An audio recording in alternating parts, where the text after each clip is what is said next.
বিষয়। আসলে আমরা মন পরিবর্তন একটা অনেক গুরুত্বপূর্ণ বিষয়। আমরা বেসিক কিছু আলোচনা এর আগেও অনেকবার হয়েছে মূল বিষয়ও। কিন্তু আজকে এর একটা বিষয় নিয়েই আলোচনা করব। এটা একটা বৃহৎ বিষয়। কিন্তু আমরা সংক্ষেপে একটু এই বিষয়টি জানার চেষ্টা করব। যে এই মন পরিবর্তন এই বিষয়টা আমরা দেখি যীশু খ্রিস্ট তিনি যখন প্রচার করা শুরু করলেন তখন তিনি ১ম এ কিন্তু অলৌকিক কাজ করেননি। বা ১ম এই কিন্তু তিনি কোন আশ্চর্য কাজ করে মানুষের মন জয় করেননি। তিনি কিন্তু কোন মণ্ডলীও গঠন করেননি। তিনি শুধু একটি বাক্য ঘোষণা করেছেন, এটা মত্তি ৪ অধ্যায় আমরা ১৭ পদে পাই যে, "মন পরিবর্তন করো।" আগে বলছেন, "মন ফেরাও।" তাই না? আগে মন ফেরানোর কথা বলছেন। তারপরে কিন্তু তিনি বলছেন, "স্বর্গরাজ্যের সন্নিকট হইল।" তো এই যে মন ফেরানোর কথা বলছেন, আমরা যতই আলোচনা করি না কেন রাজ্যের বিষয়, কিছুই আমাদের হৃদয়ে থাকবে না যদি না আমাদের মনের পরিবর্তন হয়। তার মানে এই মন পরিবর্তন কেন জরুরি এর একটা পয়েন্ট হচ্ছে যে এই রাজ্যের বিষয়ে জানা, শেখা, হৃদয়ে গ্রহণ করা, বিশ্বাস করা এগুলোর জন্য মনের পরিবর্তন আছে। আচ্ছা, মনের পরিবর্তন বলতে এমন নয় যে আপনি পাপ থেকে ফিরে আসলেন, ব্যাস হয়ে গেল, বিষয়টাও এমন নয়। বা মনের পরিবর্তন মানে এই নয় যে ধর্মীয় নিয়ম কানুন পালন করলাম, ব্যাস আমার সব পরিবর্তন হয়ে গেল, এটাও না। এই মনের পরিবর্তন বা মন ফেরানো একটা আলাদা একটা বিষয় যে আমাদের চিন্তার ধরন বদলাতে হবে। ইংরেজিতে বলে রিপেন্ট।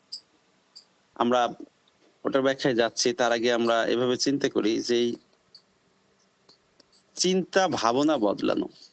আমরা একটু আগেও বললাম যে এই রাজ্যের বিষয় বুঝতে হলেও, শুনতে হলেও, হৃদয়ে গ্রহণ করতে হলেও মনের পরিবর্তনের প্রয়োজন আছে। আমাদের মিটিং এর কিছু নীতিমালা আছে। তার মধ্যে একটিতে আছে নূতন বাইবেল এবং নূতন খাতা কলমের প্রয়োজন আছে। কেন? কারণ যাতে করে আপনি রাজ্যের বিষয়গুলো লিপিবদ্ধ করতে পারেন। তো সেই সাথে আরো একটা জিনিসের প্রয়োজন, সেটা হচ্ছে নূতন হৃদয়। আচ্ছা, নূতন হৃদয় বলতে কি? আমাদের মনের পরিবর্তন। কেন? কারণ আমাদের হৃদয়ে বা আমাদের মনে ছোটবেলা থেকে এক ধরনের বিশ্বাস, এক ধরনের আচার অনুষ্ঠান, এক ধরনের ধর্মীয় অনুভূতি, ধর্মীয় নীতিমালা হৃদয়ে জড়িত আছে। এই কারণেই আমি রাজ্য বনাম ধর্মীয় উৎসব একটা বিষয় আলোচনা করেছিলাম কিছুদিন আগে। কিন্তু রাজ্য বনাম ধর্ম যে আলোচনা আছে, এই আলোচনার মধ্যে অনেক গুরুত্বপূর্ণ বিষয় আছে। ওটা হয়তো একদিন করব। তো এই আমরা কি আলোচনা করি? ঈশ্বরের রাজ্যের বিষয়, স্বর্গরাজ্যের বিষয়। এখন এই স্বর্গরাজ্যের বিষয়ে আলোচনা করতে হলে ওই যে আমাদের পুরাতন যে চিন্তা ভাবনা রয়েছে, পুরাতন যে বিশ্বাস রয়েছে, পুরাতন যে আচার অনুষ্ঠান আমাদের হৃদয়ে গেঁথে আছে, ওটার পরিবর্তন করতে হবে। ওটা ওই ডাটাগুলোকে পরিষ্কার করতে হবে। এক কথায় হৃদয়ে যে আমাদের ধর্মীয় নিয়ম কানুন, অনেক কিছু মনুষ্য নির্মিত আইনও আমাদের হৃদয়ে আছে। ওগুলোকে এক কথায় আমরা যখন খাতায় লিখি, যদি পেন্সিলে লিখি পুরো খাতা ভরে যায়, তাই না? কিন্তু যদি আবার রাবার দিয়ে আমরা মুছি তাহলে কিন্তু খাতাটা আবার পরিষ্কার হয়ে যায়। তাহলে আমরা নতুন করে অনেক কিছু লিখতে পারি। তো বাচ্চাদেরকে ১ম এ পেন্সিল এবং খাতা, রাবার কেন দেওয়া হয়? কারণ তারা ভুল করে। যাতে তারা ভুল করলেও পরবর্তীতে সেটা মুছে আবার সঠিকটা লিখতে পারে। তো একইভাবে আমাদের হৃদয়েও অনেক সময় ছোটবেলা থেকে বিভিন্ন নিয়ম কানুন, ধর্মীয় রীতিনীতি থাকার কারণে যদি আমরা ওই অবস্থাতে যদি রাজ্য বোঝার চেষ্টা করি, তাহলে আমরা বুঝতে পারব না। শেষে হযবরল একটা কথা আছে, এরকম হয়ে যাবে। না ধর্ম বুঝতে পারবো, না রাজ্য বুঝতে পারবো। না কোনটা বুঝছি সেটাও বুঝতে পারবো না। তো যদি সেই খাতায় যদি পেন্সিলে লেখা থাকে যদি আপনি ওর ভিতরেই আবার লিখতে চান সঠিকটা, আপনি বুঝতে পারবেন না, বা সেটা কিন্তু এক কথায়, বাংলা কথায় ঘিজিমিজি আমরা যেটা বলে থাকি, মানে ওই মধ্যে আর সঠিক কোনো তথ্য আপনি পাবেন না। না আপনি আগের লেখা বুঝতে পারবেন, না বর্তমান লেখা। তো একইভাবে আমাদের হৃদয়ের ক্ষেত্রেও আমাদের মনের পরিবর্তন ব্যতীত আমরা এই যে রাজ্যের বিষয়ে আলোচনা হয়, শ্রদ্ধেয় স্যারও সুন্দরভাবে এর আগেও আলোচনা করতেন, এখনো করেন। তো এই রাজ্যের বিষয়ে আমাদের বুঝতে হলে আমাদের হৃদয়ের খাতাটাও পরিষ্কার করার প্রয়োজন আছে। তাতে করে কি হয়, এই যাহা কিছু আলোচনা হয় সেগুলো সেখানে লিপিবদ্ধ থাকে এবং সেগুলো মনে থাকে। মৃত্যুর আগ পর্যন্ত আমি বিশ্বাস করি সেগুলো আর ভুলি না। কারণ আমরা একদম প্রস্তুত হয়ে থাকি ওই সময় বাক্য শোনার জন্য। তো এইজন্যই আমরা হয়তো অনেকেই অনেকে হয়তো ভাবতে পারে অনেকে কিন্তু এই মিটিং এ যুক্ত হয়ে আবার চলে গেছে। কারণ হয়তোবা তাদের হৃদয়ে এমনটা হয়েছিল।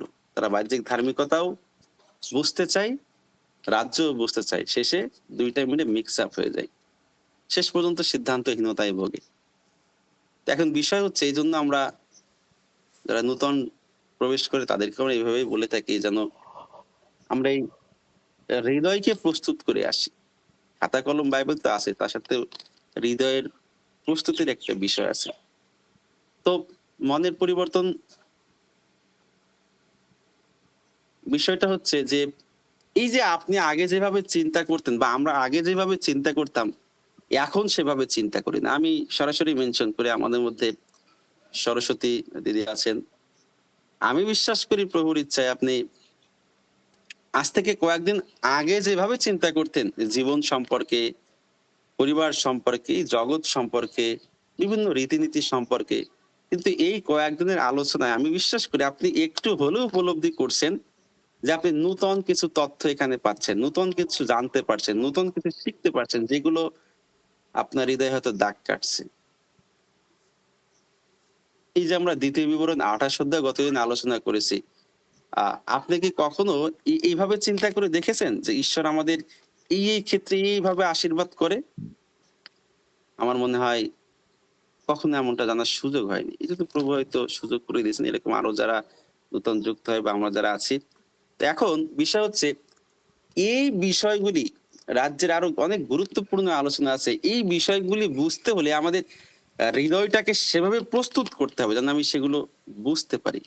এখন এগুলো বুঝে যদি আবার আমি ধর্মের কোন নিয়ম কানুনকে সাথে মেলানোর চেষ্টা করি বা কোন ধর্মের রীতিনীতির সাথে রাজ্য মেলানোর চেষ্টা করি, সেটা কখনো সম্ভব না। কারণ যেখানে রাজ্য সেখানে মনুষ্য নির্মিত ধর্ম, বা এক কথায় রাজ্য বনাম ধর্ম, এই ২ টাই একসঙ্গে থাকতে পারে না। আপনি রাজ্যও বুঝতে চাচ্ছেন আবার ধর্ম মেলানোর চেষ্টা করছেন। আমরা এইভাবে কিন্তু আমরা বুঝতে পারি না। আচ্ছা, ধর্মের কথা বলছি তার মানে এই নয় যে কোন নির্দিষ্ট কোন ধর্ম। বিষয়টা হচ্ছে মানুষের তৈরি অনেক নিয়ম আছে। যীশু খ্রিস্ট কোন ধর্ম প্রচার করেনি, তিনি কোন ধর্ম সৃষ্টি করেন, তিনি কোন ধর্মীয় প্রতিষ্ঠানও সৃষ্টি করেননি, বা তিনি কোন ধর্মীয় প্রতিষ্ঠানের মধ্যে দিয়েও প্রচার করেননি। তিনি রাজ্য প্রচার করছেন নগরে নগরে, গ্রামে গ্রামে। হ্যাঁ, তিনি মন্ডলীতে গেছেন, সেখানেও তিনি সেই সবথেকে বেশি আমরা দেখেছি উনি নগরে নগরে, গ্রামে গ্রামে সেই রাজ্যের বিষয়ে প্রচার করতেন। তো এখন বিষয় হচ্ছে এই মন পরিবর্তন এমন একটা বিষয় যে যেমনটা আমরা এভাবে চিন্তা করি, আমরা এতদিন ধরে জগতের নিয়মে, জগতের আচার অনুষ্ঠানে আমরা বড় হয়েছি। কিন্তু এখন আমরা এভাবে চিন্তা করতে পারি, এই জগৎ ছাড়াও আরো একটি রাজ্য আছে, অদৃশ্য রাজ্য। সেই রাজ্যে রাজা আছেন, সেই রাজ্যে সংবিধান আছে, সেই রাজ্যের নাগরিক আছে। আর আমরা সেই রাজ্যের নাগরিক হইতে পারি এবং সেই রাজ্যের বেনিফিটও পেতে পারি। এই যে আমরা রাজ্যের কনসেপ্ট আমাদের মধ্যে ধীরে ধীরে প্রভুর ইচ্ছায় ঢুকছে, এটাও কিন্তু মনের পরিবর্তনের প্রয়োজন আছে। তা নাহলে আমরা এই কনসেপ্ট গুলো ধরতে পারবো না।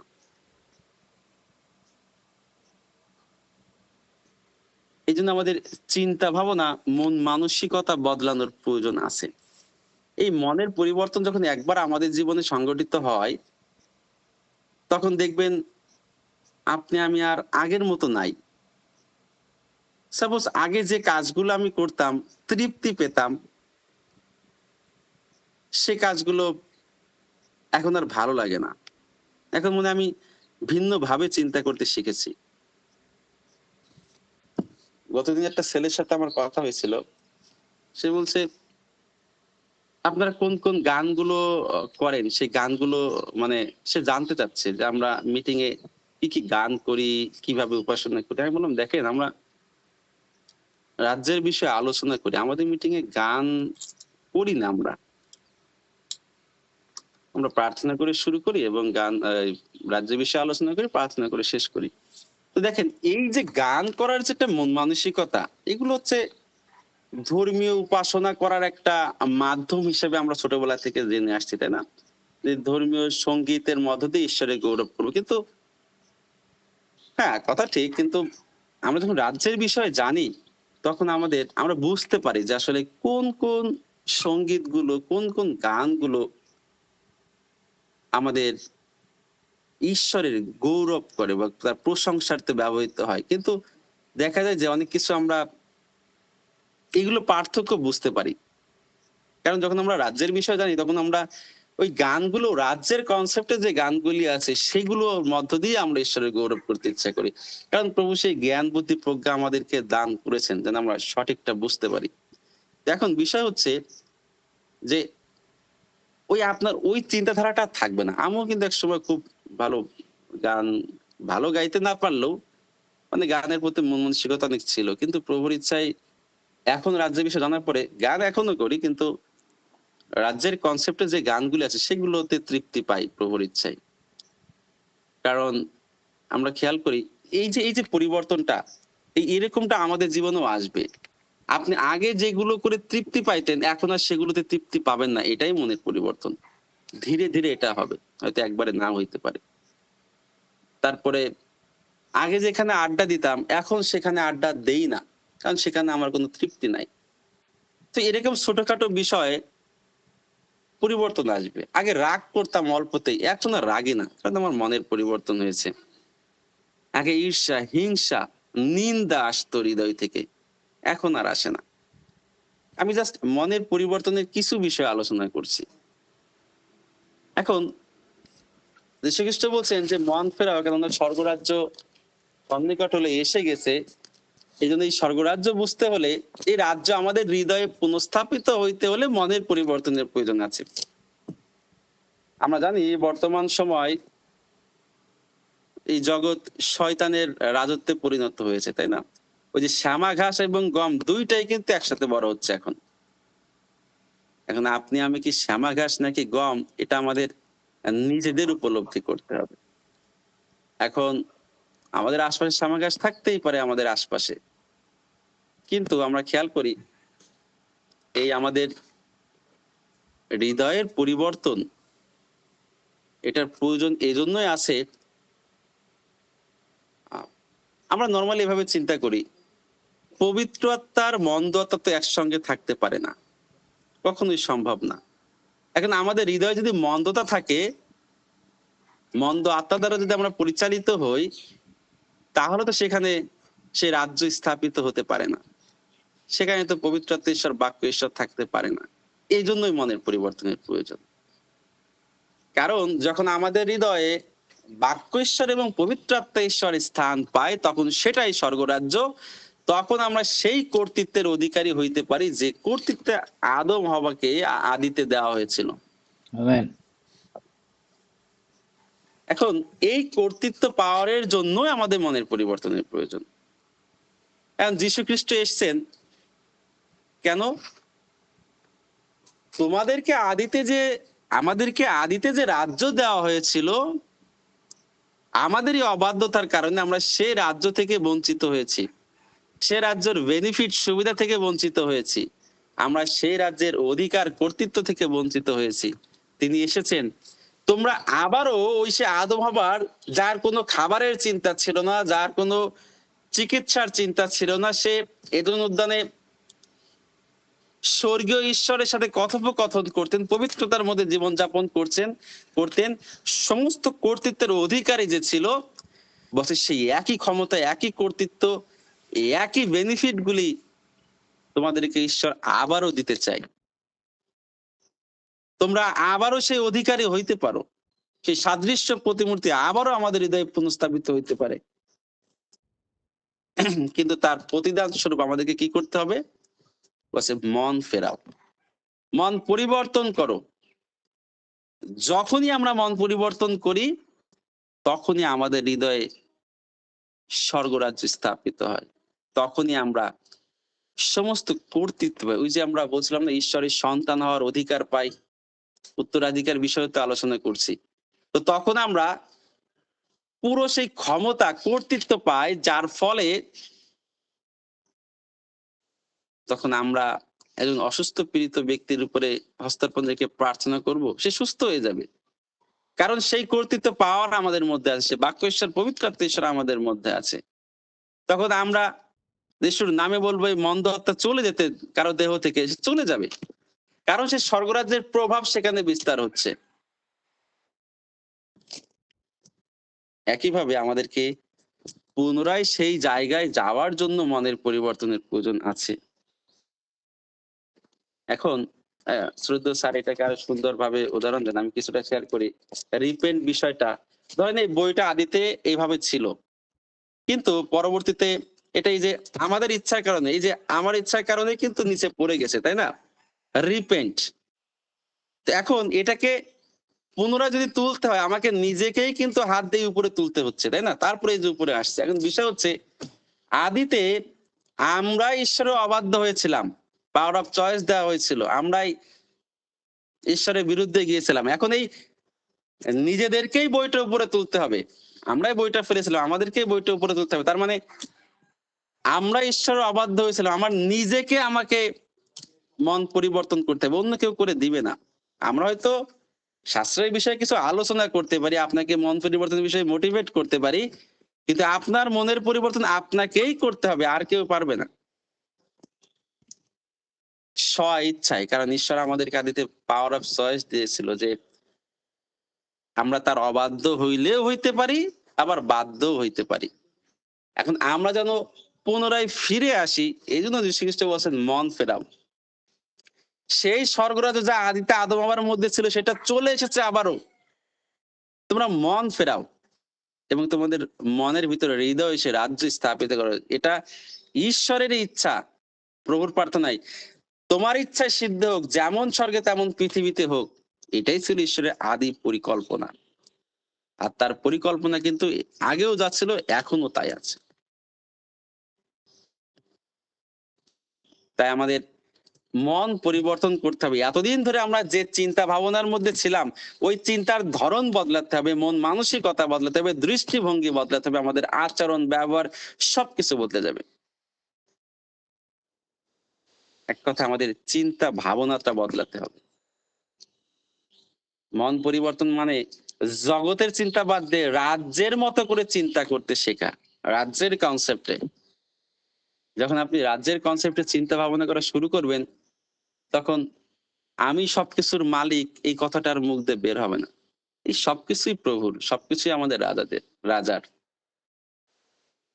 এবং তখন মনে হবে আমরা জগতের না, আমরা আমাদের রাজার ইচ্ছা পূরণ করব। রাজা যে আদেশ দিয়েছেন, সেই অনুযায়ী আমরা জীবন যাপন করব। এবং রাজা আমাদেরকে যে আশীর্বাদ যুক্ত করেছেন, সেই সকল বিষয় রাজার রাজ্যের কাজের জন্য আমরা বিনিয়োগ করব। আমার ভালো জ্ঞান দিয়েছেন, আমি সেই জ্ঞান আমি অন্যকে, সেই শাস্ত্রীয় জ্ঞান আমি অন্যকে দিব। আমার আমি ভালো প্রার্থনা করতে পারি, আমি সেই প্রার্থনাটা শেখাবো। আমি আমাকে প্রভু সম্পদ দিয়েছে, সেটাকে আমি ঈশ্বরের রাজ্যের কাজে ব্যবহার করব। এই চিন্তার ধরনটা আমাদের মধ্যে চলে আসবে, পরিবর্তন। মন পরিবর্তনের আরো প্রয়োজনীয়তা আছে। আমরা গত কয়েকদিন যাবত পরিচয়ের কথা বলছিলাম না? আমরা আমাদের পরিচয় খুঁজে পাই যখন আমাদের মনের পরিবর্তন আসে, যে আমরা কার সন্তান, আমরা ঈশ্বরের সন্তান। আমরা তার রাজ্যের নাগরিক। আমরা আমাদের নূতন আইডেন্টিটি খুঁজে পাই, যেটা আদম হাওয়ার মধ্যে ছিল। আমরা কর্তৃত্ব খুঁজে পাই, রাজ্যের চিন্তাধারায় আমরা চলি।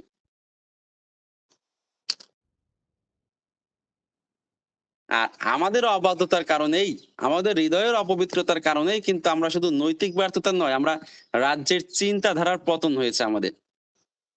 এই জন্য যিশায়া পুস্তক 55 অধ্যায় 7 থেকে 8 পদে আছে, দুষ্ট আপন পথ অধার্মিক আপন সংকল্প ত্যাগ করুক। কি বলছে? দুষ্ট আপন পথ অধার্মিক আপন সংকল্প। আমরা যে দুষ্টতার মধ্যে চলি, আমরা যে অধার্মিক ভাবে জীবনযাপন করি, অনেক সময় অধার্মিকেরা অনেক পরিকল্পনা করে থাকে, সেই সংকল্পগুলো ত্যাগ করুক এবং সে সদাপ্রভু প্রতি ফিরিয়ে আইসুক ঈশ্বরের প্রতি। তাহাতে তিনি তাহার প্রতি করুণা করিবেন, আমাদের ঈশ্বরের প্রতি ফিরিয়ে আইসুক, কেননা তিনি প্রচুর রূপে ক্ষমা করিবেন। ঈশ্বর অপেক্ষায় থাকেন যেন আমরা ফিরে আসি, তিনি আমাদের জন্য ক্ষমা করার জন্য তিনি প্রস্তুত। 4 পদ 8 পদ, কারণ সদাপ্রভু কহেন, আমার সংকল্প সকল ও তোমাদের সংকল্প সকল এক নয়, এবং তোমাদের পথ সকল ও আমার পথ সকল এক নয়। কারণ অধার্মিকেরা যে সংকল্প করে থাকে, তাদের সংকল্প আর ঈশ্বরের সংকল্প তো এক হতে পারে না। তা হচ্ছে তোমাদের সংকল্প আমার সংকল্প এক নয়। আমাদের চিন্তাধারা আর ঈশ্বরের রাজার চিন্তাধারা কিন্তু এক নয়। কিন্তু রাজার চিন্তার সাথে আমাদের চিন্তার সামঞ্জস্যপূর্ণতা হতে হবে, আর এই জন্যই মনের পরিবর্তনের প্রয়োজন আছে। তাহলে কি আমাদের মধ্যে এমন প্রশ্ন আসে না যে যিশু কেন মন পরিবর্তন দিয়ে শুরু করলেন? আগে তো রাজ্য বলেননি, আগে বলছেন মন পরিবর্তন করো। তিনি মন পরিবর্তন দিয়ে শুরু করেছেন কারণ যীশু খ্রিস্ট জানতেন, মানুষ যদি ধর্মীয় মন নিয়ে রাজ্য ঢোকে, সে রাজ্য বিকৃত করবে। আমি আবারও বলছি, যীশু খ্রিস্ট মন পরিবর্তন দিয়ে কেন শুরু করলেন? কারণ তিনি জানতেন, মানুষ যদি ধর্মীয় মন দিয়ে রাজ্যের প্রবেশ করার চেষ্টা করে বা রাজ্য বোঝার চেষ্টা করে, তাহলে সে রাজ্যকে বিকৃত করবে। বিকৃত বলতে কি, ওই যে আমি বোঝালাম না যে খাতায় লেখা আছে পেন্সিলে, যদি তার উপরে আমরা আবার কিছু লিখতে চাই, নতুন কিছু, সেটা বিকৃত হয়ে যায়। এই জন্য তিনি জানতেন, এই জন্য তিনি বলছেন, তিনি ওই যে যারা ধর্মীয় যাজক ছিলেন, বড় বড় পণ্ডিত ছিলেন বা যারা অধ্যাপক ছিলেন, তাদেরকেও তিনি মন পরিবর্তন করার কথা বলছেন। যারা মন পরিবর্তন করেনি, তারা রাজ্যের বিষয়ে বুঝতে পারেনি। এছাড়াও মার্ক তার 1 অধ্যায় 15 পদে যীশু খ্রিস্ট বলছেন যে কাল সম্পূর্ণ হলো, সময় হয়ে গেছে, সময় পূর্ণ হয়েছে, ঈশ্বরের রাজ্য এসে গেছে, ঈশ্বরের রাজ্যের সন্নিকট হলো, মন ফেরা ও সুসমাচারে বিশ্বাস করো। এই বার্তা জাতি পরজাতি সকলের জন্য, যে সে সময় হয়ে গেছে, ঈশ্বরের রাজ্য এসে গেছে, তোমরা জাস্ট মনের পরিবর্তন করো এবং এই রাজ্যের সুসমাচারকে বিশ্বাস করো। আগে মন পরিবর্তন করার কথা বলেছে, তারপরে বলছে রাজ্যের সুসমাচারে বিশ্বাস। সুতরাং এই রাজ্যের সুসমাচারে বিশ্বাস জন্মাতে হইলেও মনের পরিবর্তনের প্রয়োজন, তা না হলে আমরা কখনো রাজ্য বুঝতে পারবো না। আরেকটা গুরুত্বপূর্ণ কথা বলি, এই রাজ্য বোঝার বা এই রাজ্যের সবচেয়ে বড় শত্রু কিন্তু পাপ নয়। ঈশ্বর পাপকে ঘৃণা করেন, পাপীকে নয়। রাজ্যের সবচেয়ে বড় শত্রু পাপ নয়, এটি একটি ধর্মীয় মানসিকতা। এই ধর্মীয় মানসিকতাটাও আমাদের রাজ্যের বিরুদ্ধে, আমরা বুঝতে পারি না, বিকৃত হয়ে যায়। ধর্ম আমাদেরকে কিভাবে চিন্তা করতে শেখায় আমরা দেখি, ধর্মীয় মন মানসিকতা। কেন ধর্মের কথা আমরা বলছি, কেন ধর্মীয় মন মানসিকতা পরিবর্তন করতে হবে? কারণ ধর্ম আমাদেরকে শেখায় আমি কি করব, আমি কি পেলাম, আমি কি করলাম, এই ধরনের প্রশ্ন, তাই না? যে আমি কি করব, কি পেলাম, কি করব। কিন্তু রাজ্য আমাদেরকে চিন্তা করতে শেখায় যে আমার রাজা কি চান, আমার রাজার উদ্দেশ্য কি, পরিকল্পনা কি, আমি কিভাবে তার রাজ্যের প্রতিনিধিত্ব করছি। এই কনসেপ্টটা পরিবর্তন হয়ে যাবে। আমি তখন আর থাকবে না, থাকবে আমার রাজার ইচ্ছায় সবকিছু যেন আমার জীবনের সিদ্ধ হয়। তার মানে নিজেকে একেবারে শূন্য করে ফেলবো আমরা। আমি কি পেলাম, আমি কি করলাম, বা আমি কি পাবো, এই চিন্তা ভাবনা বাদ দিয়ে আমার রাজা কি চাই, আমি তার ইচ্ছা অনুযায়ী চলতে চাই, এই ধরনটা আমাদের বদলে যাবে চিন্তার। এই জন্য যীশু খ্রিস্ট বলছেন মতি 6:33 যে তোমরা প্রথমে তার রাজ্য খোঁজো। যিশু বলেননি প্রথমে তোমার সমস্যা সমাধান খোঁজো, তিনি জগতের সমস্যা সমাধানের কথা বলেননি। যারা আমাদের সাথে যুক্ত হয় আমরা এটা বলি যে আপনি রাজ্যের বিষয়ে শোনেন, রাজ্য অন্বেষণ করেন, সমস্যা অন্বেষণ করার প্রয়োজন নাই। ওই সমস্যাগুলো অটোমেটিক আপনার সমাধান হয়ে যাবে যদি আপনি রাজ্য খোঁজার চেষ্টা করেন। প্রভু আপনাকে যোগায় দিবে মতি 6:33। সুতরাং এই রাজ্যের অন্বেষণ করার জন্য আমাদের মনের পরিবর্তনের প্রয়োজন।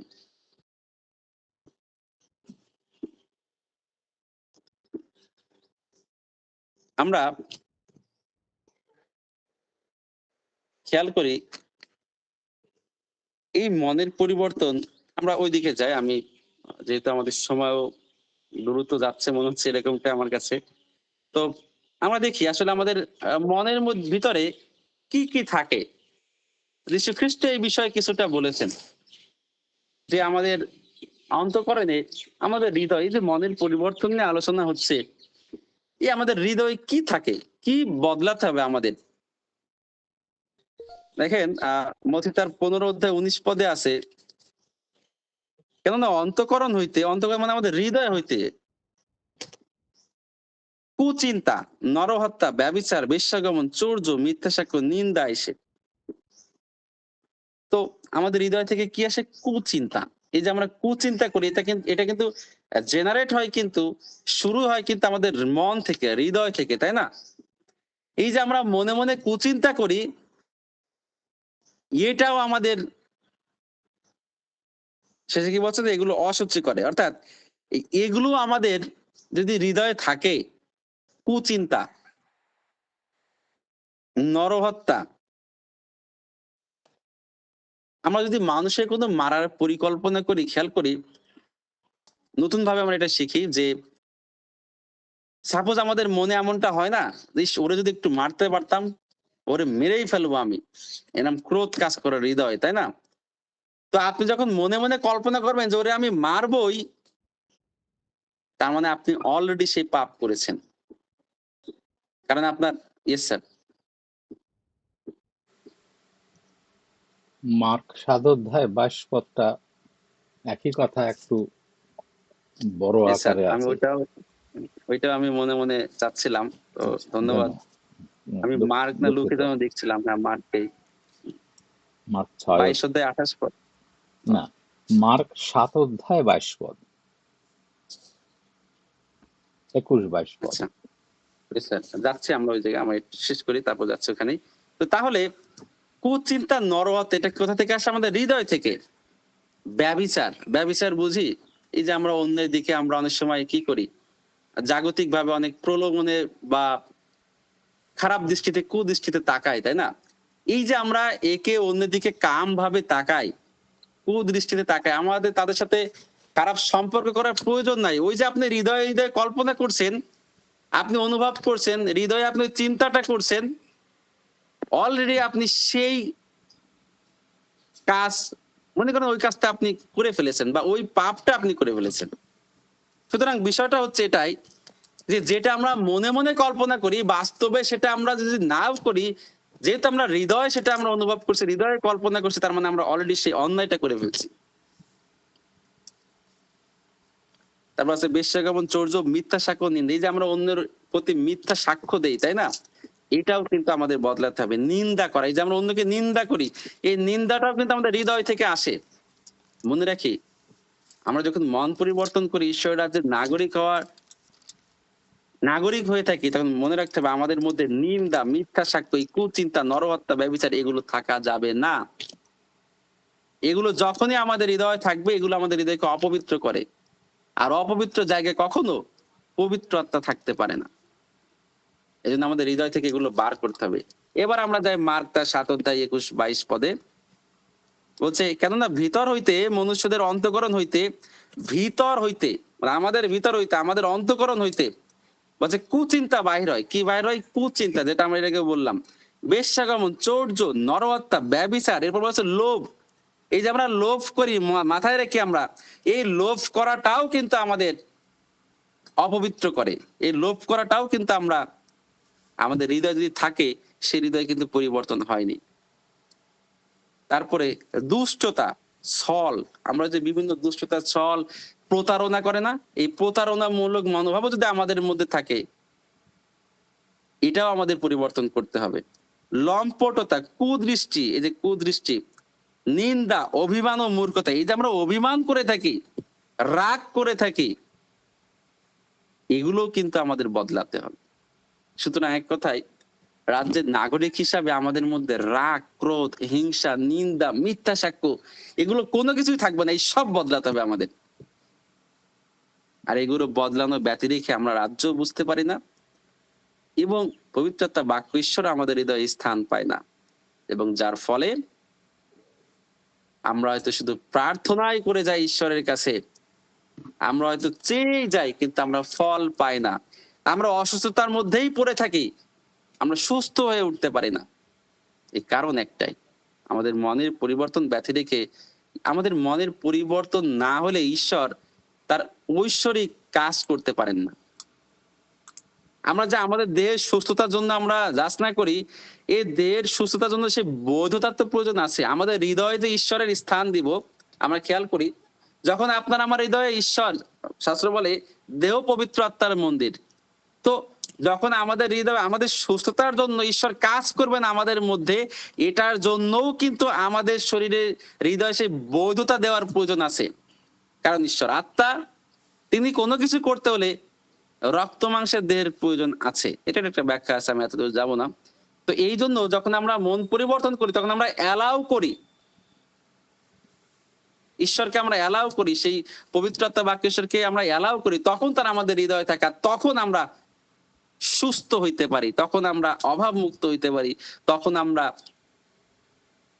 রোগ মুক্ত হইতে পারি, আমরা দুশ্চিন্তাগ্রস্ত থেকে বের হয়ে আসতে পারি, এবং আমাদের সব প্রয়োজনীয়তা আমরা মেটাতে পারি। এছাড়াও এই মনের পরিবর্তন বিষয়ে সাধু পৌল আরো সুন্দর ব্যাখ্যা ওখানে দিয়েছেন। ওখানে সরাসরি কিছু কথা আছে, আমরা দেখি। কলসীয় তার 3 অধ্যায়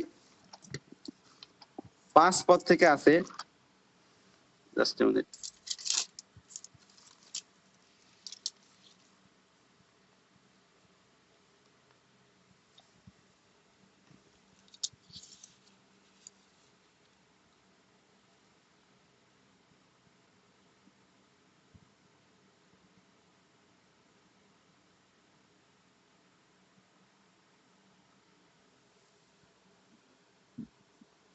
ইয়েস, কলসীয় তার 3 অধ্যায় 5 পদে আছে, অতএব তোমরা পৃথিবীস্থ আপন আপন অঙ্গ সকল মৃত্যু সাধ করো, যথা বেশ্যাগমন, অসুচিতা, মোহ, কু অভিলাষ এবং লোভ, ইহা তো প্রতিমা পূজা। আচ্ছা, শাস্ত্র বলে, আমাদের আবার সেই একটা জায়গা যেতে হবে, যাত্রার পুস্তক 20 অধ্যায়।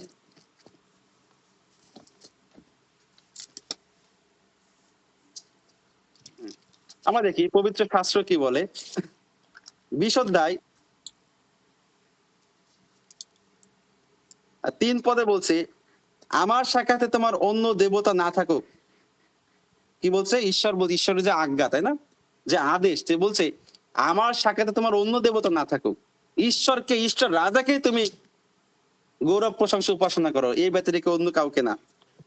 4 পদে বলছে, তুমি আপনার নিমিত্তে খোদিত প্রতিমা নির্মাণ করিও না। ঈশ্বর বলছেন যে আমরা জানো, ওই যে ঈশ্বর রাজা, তার উপাসনা করার জন্য, ঈশ্বরকে উপাসনা করার জন্য বলছে, আমার কথা না, শাস্ত্রে বলছে আপনার নিমিত্ত খোদিত প্রতিমা নির্মাণ করি না। ঈশ্বর যেমন, ওরকম যেন আমরা প্রতিমা নির্মাণ না করি, স্পষ্টভাবে ঈশ্বরই নিষেধ করছেন।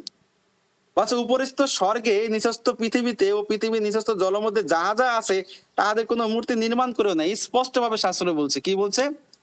ঈশ্বর যা সৃষ্টি করেছেন, এই আকাশ মন্ডল, পৃথিবী, গাছপালা, পশু পাখি, সমুদ্রের মাছ, এছাড়াও সমুদ্র নিচে, এক কথায় আকাশ থেকে পাতাল পর্যন্ত, এর মধ্যে ঈশ্বর যা কিছু সৃষ্টি করেছেন, বলছে তুমি এগুলো নির্মাণ করিও না, এগুলো তৈরি করতে নিষেধ করছে, কারণ ঈশ্বর অদৃশ্য ঈশ্বর, তাকে আবার আরাধনা করতে হবে আমাদের হৃদয় দিয়ে, আমাদের অন্তর দিয়ে তার সাথে আমরা আরাধনা করব, সংযুক্ত হব। তিনি বলছেন ওগুলো নির্মাণ করো না, জাগতিক কোনো কিছু নির্মাণ করো না, তুমি তাহাদের মধ্যে প্রণিপাত করিও না। বলছে তুমি, আমি এভাবে একটু উদাহরণ দিই বোঝার জন্য, আমরা মাইন্ড না করি। সেটা হচ্ছে সাপোজ কারো হাজবেন্ড বা কারো পরিবারের সন্তান যদি বিদেশে থাকে বা বাইরের দেশে থাকে, আমি এভাবে বুঝতে একটু সুবিধা হয়। তো এখন তাকে আমরা বা তার পরিবার, সে বাইরের দেশে থাকে, সে তো আর কাছে নাই, তো তার জন্য তারই হুবহু একটা ছবি বা একটা প্রতিমা তৈরি করলাম বা একটা মূর্তি তৈরি করলাম, করে ওই ছেলের সাথে যোগাযোগ বাদ দিয়ে আমরা ওটার সাথেই কথা বলছি, ওটাকেই কমিউনিকেশন করছি, ওটাকেই ধন্যবাদ দিচ্ছি, তাহলে সেই ছেলে কি রাগ করবে নাকি রাগ করবে না? অবশ্যই সে রাগ করবে। কারণ সে বলবে যে মা, বা সে তার ওয়াইফকে বলবে আমি তো এখানে আছি, তুমি হৃদয় থেকে আমার অনুভব করো, বা তুমি আমার সাথে কমিউনিকেশন করার, যোগাযোগ করার চেষ্টা করো।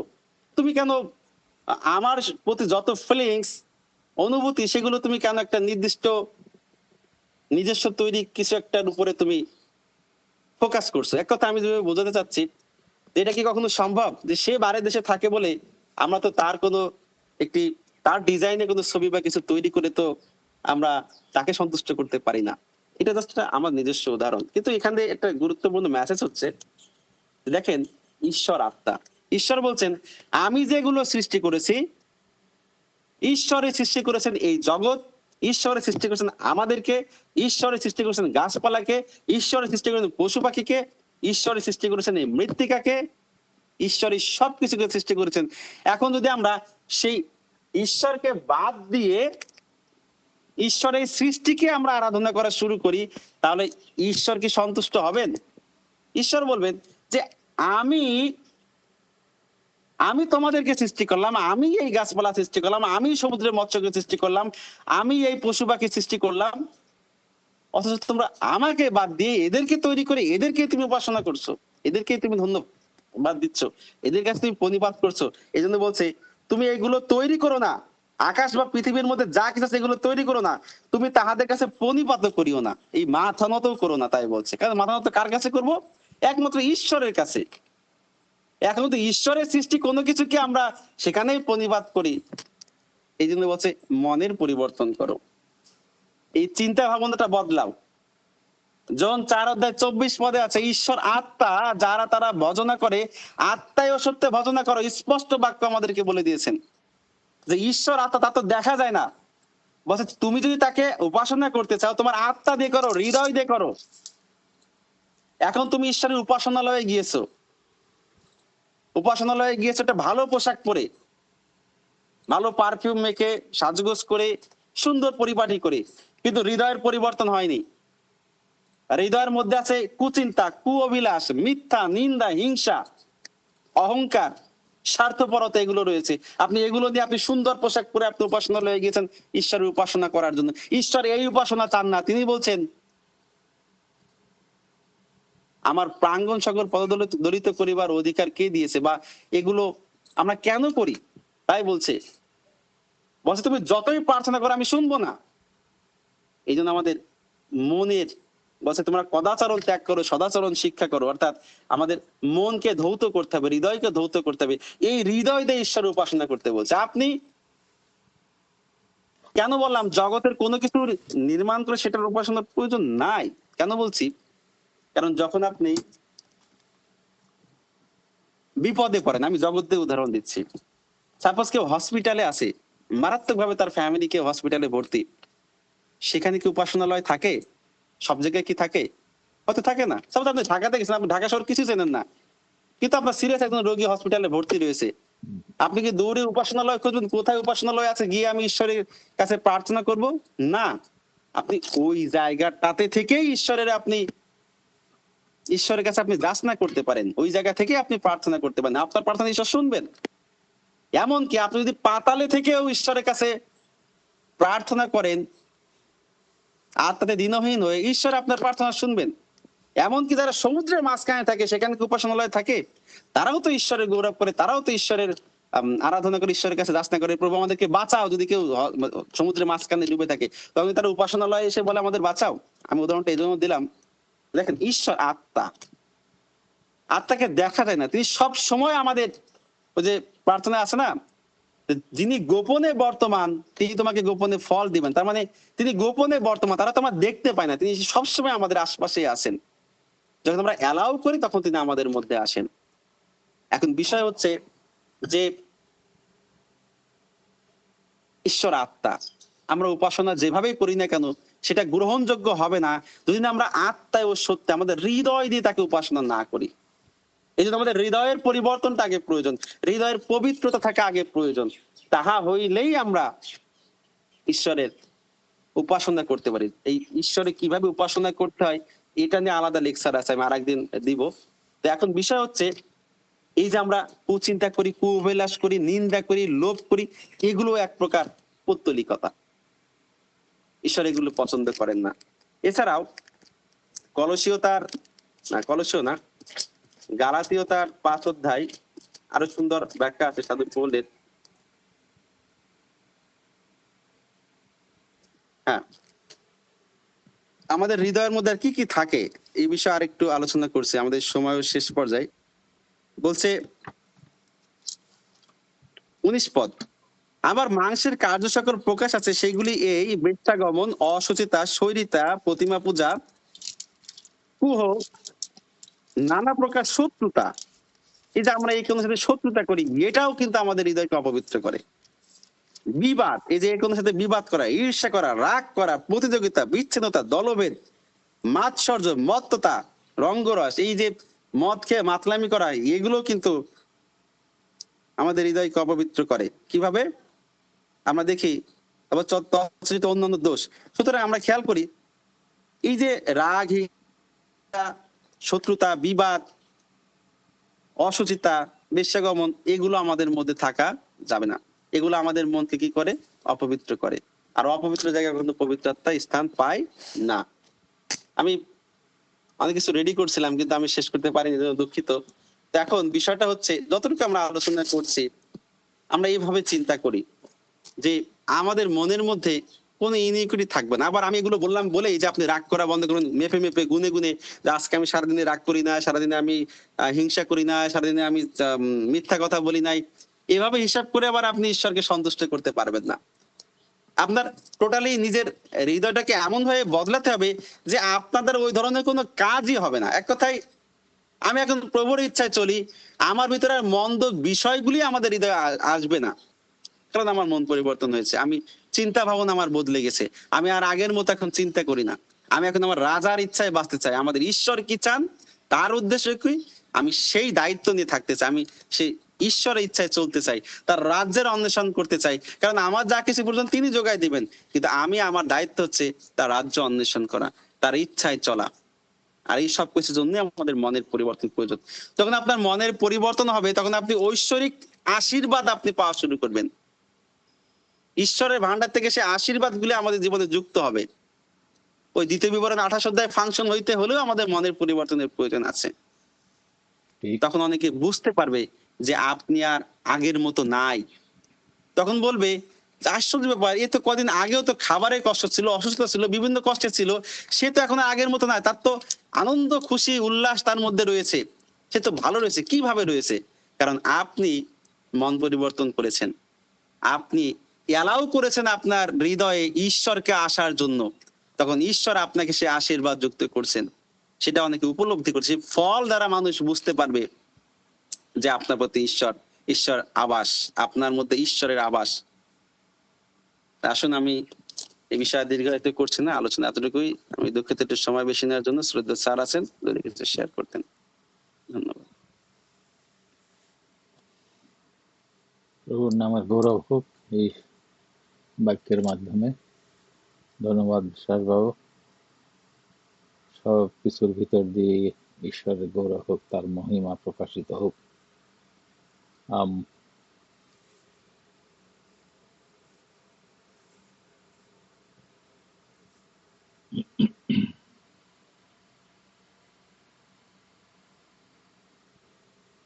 ঈশ্বরের বাক্য এবং ঈশ্বরের যে পবিত্র আত্মা, যেটা আমরা জেনে থাকছি,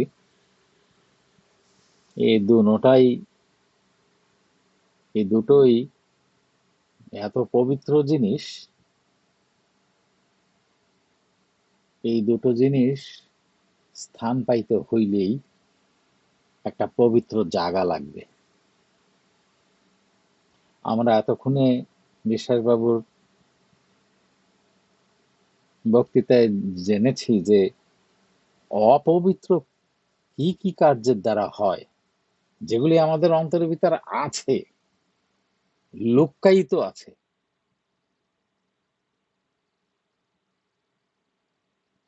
তো ওই পবিত্র জিনিসটা যদি হৃদয়ে রাখতে হয়, যারা এই ঈশ্বরের এই বাক্য বাইবেল থেকে জানে না, তারাও কিন্তু চেষ্টা করে এই সমস্ত অপবিত্র জিনিস দেহের থেকে বের করে ফেলতে। অনেকে বিবাহ করে না কোনোদিন, অনেকে ঘর সংসার ছেড়ে একটা গেরুয়া বসন গায়ে দিয়ে হেঁটে বেড়ে চলে যায়, সংসারের মায়ার থেকে বের হয়ে আসে, চেষ্টা করে তারা। তারা তারপরেও খুঁজে বেড়ায়, এই যে আমি আমার হৃদয়ে যে খালি করলাম, এখানে আমি রাখবো কি, সেই খবরটা তারা জানে না, যেটা এই শাস্ত্রে আমাদের বলে যে সেইখানে কি স্থান পাবে। এলো ঈশ্বরের বাক্য এবং তার পবিত্র আত্মা। এবং তারা সাধু সন্ন্যাসী হয়ে সারা জীবন ঘুরে বেড়ায়, তখন গান বানায়, কোথায় পাবো তাহারে, গানের পর গান রাত কাটায় দেয়, পদাবলী কীর্তন বানায় যে কোথায় পাবো তাকে। বিভিন্ন ধর্মে, মাঝারে, সব জায়গায় সে তারা খুঁজে বেড়ায়, নাম জপতে থাকে এইভাবে, আল্লাহু আল্লাহু আল্লাহু আল্লাহু, খুঁজে পায় না। হৃদয় হয়তো খালি করে, কিন্তু কাকে রাখবে তাকে তো জানেন, তাকে তো জানে না তারা। আর আমাদের সৌভাগ্য প্রভুর ইচ্ছায় যে আমরা এই ঈশ্বরের বাক্য জানার সুযোগ পেয়েছি। আমরা জানি, জানবো, এবং আমরা আরো এটাকে মানুষকে জানাবো। এটাকে বলে, এই বাক্য এমন একটা জল যা পান করার পরে এত পূর্ণ হবে যে এখান থেকে উথলিয়ে পড়বে, বের হয়ে আরো অন্যের পিপাসা পূরণ করবে। তো তার বাক্যে আশীর্বাদ করুন। আমি খুব আনন্দ বোধ করছি আজকে যে এমন সুন্দর একটা বার্তা ছিল আজকে। ধন্যবাদ, প্রশংসা, গৌরব করি ঈশ্বরের। বিশ্বাস বাবু।